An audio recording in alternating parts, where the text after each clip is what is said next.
Welcome to Z तैयारी दोस्तों। तो चलिए भैया आज एक नई वैकेंसी की बात करते हैं। यहाँ पर जो बिहार से आई है, बिहार टीचर वैकेंसी है, बीपीएससी 7th फेज नाम से भी जानते हैं इसको। अब देखो हाल ही में क्या अभी इसका जल्दी पेपर हुआ था, ठीक है, पीआरटी वालों के लिए। अब ये जो वैकेंसी आई है ये 6 to 8th जूनियर वालों के लिए है, इसलिए बोला कि ये बहुत अच्छी है आपके लिए, कह सकते हो बहुत गुड न्यूज़ है। क्योंकि अभी हाल ही में जो सुप्रीम कोर्ट का ऑर्डर है तो उस हिसाब से काफ़ी बीएड वालों को या जिनका भी जूनियर वाला सेक्शन था उनको बहुत ही आहत हुई है, कुछ भी कह सकते हो आप, ठीक है। किसी के लिए अच्छा है, किसी के लिए ख़राब है। तो चलो एक अच्छा मौका है ये, ठीक है, तो इसको मत जाने देना, इसकी तैयारी करते रहो। फिलहाल देखो इस वैकेंसी के बारे में अगर बात करें तो एप्लीकेशन आपको अक्टूबर के मंथ में मिल जाएगा, लास्ट तक में हो सकता है आ जाए, ठीक है। लेकिन जब भी आएगा इतना जान लो एग्ज़ाम के लिए आपको 1.5 महीने से ज़्यादा, 1.5-2 महीने इससे ज़्यादा आपको नहीं टाइम मिलेगा तैयारी का, ठीक है। इसलिए अभी से तैयारी पे जुट जाओ, आज ही से स्टार्ट कर दो, ठीक है। 2-3 महीना भी बहुत इनफ है। अभी सब कुछ यहाँ पर डिटेल में बताएंगे, एलिजिबिलिटी, सब्जेक्ट कॉम्बिनेशन, सब कुछ एक एक करके हम बात करते हैं यहाँ पर। अब अगर वैकेंसी की बात करें तो यहाँ पर जो टोटल वैकेंसीज़ हैं ये हैं 31,982 वैकेंसीज़ है टोटल 6 to 8 के लिए आपके, ठीक है। बाकी और भी चीज़ें जब भी ऑफिशियली एप्लीकेशन आएगा तो आपको डिटेल मिल जाएगी। इंटर तक वालों के लिए क्या है, 9th-10th वालों का क्या है, ठीक है, सबका है यहाँ पर। अब देखो जो 31,982 वैकेंसीज़ हैं, अब इसमें कुछ होंगी आपकी जो जनरल होंगी, ओबीसी, ये सब चीज़ें, वो सब आपको डिटेल में पीडीएफ दे दिया जाएगा, वहाँ से देख लेना।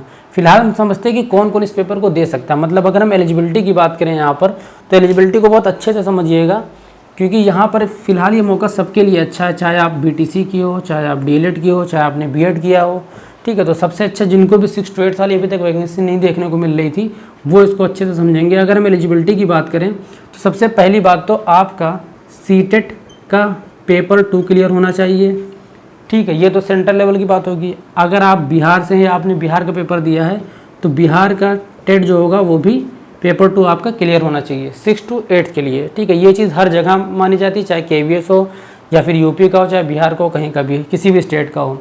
तो ये चीज़ ध्यान देना, सीटेट आपका पेपर 2 क्लियर होना चाहिए, ठीक है। ये तो होगी क्वालिफाइंग वाले पेपर की बात। प्लस आपका क्या क्या होना चाहिए, ग्रेजुएशन, ठीक है। और इसके साथ डिप्लोमा की अगर बात करें तो डिप्लोमा में आपका बीटीसी आ गया, डीएलएड आ गया, ठीक है, बीएसटीसी आ गया, जेबीटी आ गया, ठीक है। ये सब भी अगर आपका है तो भी आप एलिजिबल हो, ठीक है। और अगर हम बात करें यहाँ पर जो भी प्रोग्राम या डिग्री की बात करें हम, तो जो बीएड वाले हैं उनके लिए भी प्लस ग्रेजुएशन में 50% ये मिनिमम लगभग सबका होता ही होता है, ठीक है। तो ये रिक्वायरमेंट होगी इसकी एलिजिबिलिटी की। अगर हम बात करें ये लोग पेपर दे सकते हैं, मतलब आपका सीटेट का पेपर 2 क्लियर हो, प्लस ग्रेजुएशन हो, डिप्लोमा हो या फिर कोई डिग्री वाला कोर्स हो, बीएड वाला हो, ठीक है। अब जिन बच्चों का बीएड स्पेशल एजुकेशन में है तो उनके लिए भी इसमें देखने को मिल सकती है, ठीक है। तो जब भी ऑफिशियल एप्लीकेशन आएगा तभी अच्छे से बता सकते हैं। अभी अगर हम अंदाजे बोले तो मिल जाएगी बिल्कुल, ठीक है। लेकिन फिलहाल हम अब यहाँ पर जो क्लियर कट चीज़ें उनको हम बताते हैं, ठीक है। तो ये सब चीज़ें हो गई आपकी एलिजिबिलिटी की बात, ठीक है। अब ज़्यादातर बच्चे जिन्होंने बीएड किया है उनके लिए सबसे अच्छा मौका है, क्योंकि अभी 6 to 8 आसपास कहीं नहीं सुनने को मिल रही कोई वैकेंसी आएगी भी, ठीक है। तो जितनी भी मेहनत करनी इसी में कर लो। अगर मान लो ये पेपर आपका नहीं भी क्लियर हुआ या फिर आप नहीं देना चाहते हो, फिर भी आप जुड़ जाओ तैयारी में, एटलीस्ट आपकी तैयारी तो हो जाएगी। क्योंकि कंटेंट या कोर्स जो भी एग्ज़ाम का होगा लगभग बिहार वाले से तो ईजी होगा सारे पेपर, जिस हिसाब से भी का सिनेरियो चल रहा है, बिहार का जो भी पेपर आ रहा है पैटर्न, उससे तो ईजी आपको अदर स्टेट में मिलेगा, ठीक है। अब देखो अगर यहाँ पर हम सब्जेक्ट कॉम्बिनेशन की बात करें, बहुत बच्चों को इसमें भी दिक्कत होती है, तो सब्जेक्ट कॉम्बिनेशन को हम थोड़ा डिटेल में यहाँ पर लिख देते हैं। देखो एक तो हो गया मैथ और साइंस वाले, ठीक है, जिनका मैथ और साइंस है, ठीक है, इनको बता दें आपके में मैथ्स होनी चाहिए। अब मैथ्स के साथ या तो बायो हो, फिजिक्स हो, भौतिक मतलब या केमिस्ट्री, रासायनिक, ठीक है। इनमें से कोई 2 सब्जेक्ट आपका होना ही होना चाहिए, ठीक है। मैथ्स, बायो, फिजिक्स, केमिस्ट्री, ठीक है। ये कोई भी चीज़ आपका ग्रेजुएशन में होना चाहिए। इन दोनों में इनमें से कोई 2 सब्जेक्ट आपका ग्रेजुएशन में होना चाहिए। अब अगर हम एसएसटी वालों की बात करें जो सोशल साइंस वाले हैं, इनके में आपको देख लो जियोग्राफी, हिस्ट्री, ठीक है, पॉलिटिकल साइंस जिसको हम बोलते हैं, ठीक है, इकोनॉमिक्स, कॉमर्स, और अगर सब्जेक्ट की बात करें सोशलॉजी, ठीक है। मतलब जितने भी आपके आर्ट्स वाले सब्जेक्ट हैं इनमें से आपका कोई, अगर मान लो जैसे आपका ज्योग्राफी है तो ज्योग्राफी के साथ हिस्ट्री हो गया, इकोनॉमिक्स के साथ हिस्ट्री या ज्योग्राफी हो गया, पॉलिटिकल साइंस के साथ हिस्ट्री हो गया या ज्योग्राफी हो गया, ठीक है। मतलब इसमें से भी कोई आपका क्या लगभग 2 सब्जेक्ट तो आपके होते ही होते हैं ग्रेजुएशन में, जिनका भी होगा आप देख लेना यहाँ पर। खासकर जो कॉमर्स इकोनॉमिक्स वाले हैं, ठीक है, उनको ज़्यादा चिंता रहती है तो वो भी एलिजिबल हैं यहाँ पर, ठीक है, क्योंकि इकोनॉमिक्स आपका इसमें है। तो इस चीज़ का आप ध्यान रखना है कि इसमें लगभग सब एलिजिबल हो जाएंगे, मतलब ये ऐसी वैकेंसी जिसमें आई थिंक 90% लोग तो एलिजिबल हो ही जाओगे। ठीक है, अब अगर हम बात करें लैंग्वेजेस की, जो भाषा का जो पेपर होता है हिंदी और इंग्लिश इन दोनों लोग के लिए है। ठीक है, तो जिनका भी BA ऑनर्स है या BA है, ठीक है, उनके में क्या हिंदी और इंग्लिश कोई एक सब्जेक्ट होना चाहिए। तो अगर जिनको हिंदी लैंग्वेज का टीचर बनना है तो उनके में हिंदी होनी चाहिए, जिनको इंग्लिश का बनना है उनको इंग्लिश होनी चाहिए। तो ये लैंग्वेज की बात होगी, ये आपको सोशल साइंस की बात होगी, जितने भी कॉमर्स इकोनॉमिक्स वाले बैकग्राउंड वाले हैं और होम साइंस वाले भी। ठीक है, इस चीज़ को याद रखना, जगह कम पड़ रही, थोड़ा सही से लिख देते हैं यहाँ पर। होम साइंस वाले खासकर इनको बहुत लोगों को दिक्कत होती है कि हमारे लिए कोई वैकेंसी नहीं आती, तो होम साइंस वाले भी इसमें एलिजिबल हैं। ठीक है, वही करें कि लगभग 90% लोग कवर हो जाओगे। अब ये होगी एलिजिबिलिटी की बात। फिर भी अगर आपको थोड़ी बहुत भी दिक्कत होगी तो टेलीग्राम लिंक हम दे देंगे, वहाँ से आप पर्सनली भी पूछ सकते हो। ठीक है, या ग्रुप में ज्वाइन कर लेना, वहाँ भी पूछ सकते हो आप।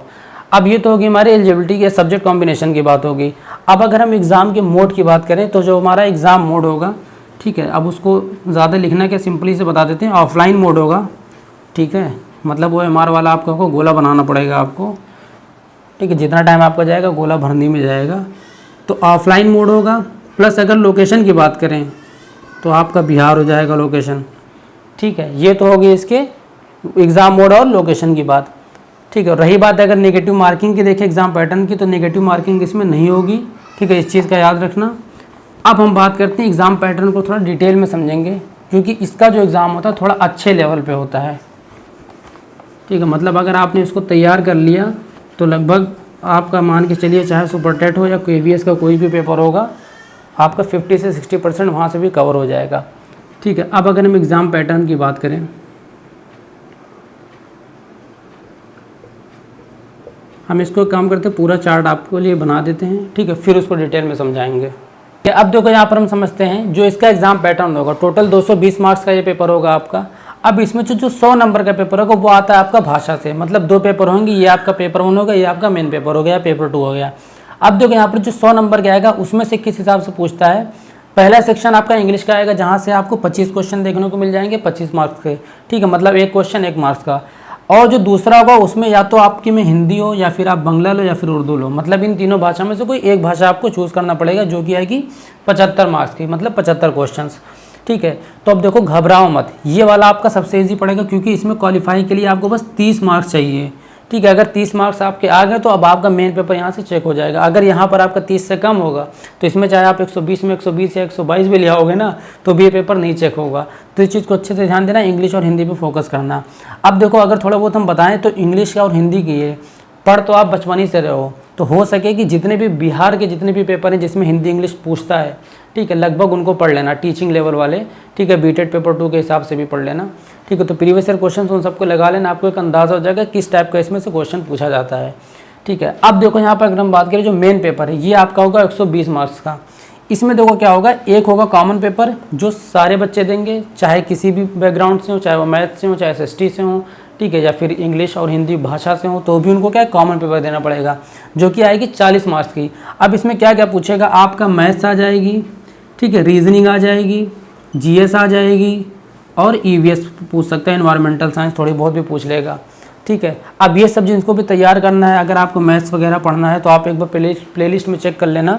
ठीक, वहाँ पर सीटेट के हिसाब से भले वीडियो पड़ी होगी, लेकिन मैथ्स कंटेंट आपका वही रहेगा, नंबर सिस्टम से लेके बाकी चीज़ें सब वही कॉमन चीज़ें आएंगी। GS के लिए हो सके अगर आपके पास टाइम हो तो NCERT की समरीज वगैरह पढ़ लेना। ठीक है, चाहे तो आप कहीं से भी पढ़ सकते हो। ठीक है, फिलहाल अगर आपको हिस्ट्री या ज्योग्राफी इन सब की पढ़नी होगी तो आप मेरे चैनल पर वहाँ पर प्लेलिस्ट में देख लेना, डिस्क्रिप्शन में हम सारे लिंक डाल देंगे जो जो सब्जेक्ट हम अब अभी तक अपलोड किए हैं। ठीक है, अब बात करते हैं हम इसी, तो चलो 40 नंबर की हो गई। जो मेन सब्जेक्ट होगा, मेन सब्जेक्ट आपका 80 मार्क्स का होगा, मतलब 80 क्वेश्चन। अब मेन सब्जेक्ट में मतलब आपका मैथ साइंस, जिनको मैथ साइंस का टीचर बनना होगा, ठीक है, उनको 80 नंबर 80 क्वेश्चन यहाँ से मिल जाएंगे। SST वाला जो हमने बताया पोर्शन, ठीक है, उनको यहाँ से मिल जाएगा। और इंग्लिश या फिर हिंदी का जिनको भी टीचर बनना होगा, ठीक है, 80 नंबर यहाँ से आपको मिल जाएंगे क्वेश्चन देखने को। ठीक है, तो बेसिकली अब आप यहाँ से समझ सकते हो कि किस हिसाब से आपको अपनी तैयारी को करना है। ठीक है, टाइम ज़्यादा है नहीं अभी से, अगर आज वीडियो देखो तो आज ही से स्टार्ट कर लो।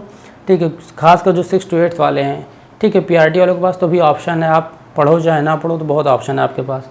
ठीक है। फिलहाल आप जो 6 to 8 की वैकेंसी बहुत कम देखने को मिलती है, तो आप ये समझ लेना यहाँ पर मेन सब्जेक्ट आपके लिए ज़्यादा ज़रूरी रहेगा, प्लस आपका ये वाला सब्जेक्ट ज़्यादा ज़रूरी रहेगा। यहाँ दोनों से आपका फ़ायदा रहेगा, यहाँ से आप क्वालिफाई हो जाओगे और यहाँ से आपका क्या है, मार्क्स आप गेन कर सकते हो, ठीक है। बाकी मैथ्स में और रीजनिंग इतनी हाई लेवल की नहीं आएगी, अगर हाई लेवल की होती तो कॉमन पेपर ना होता। तो इस चीज़ को समझना, बहुत टफ वाली मत पढ़ लेना।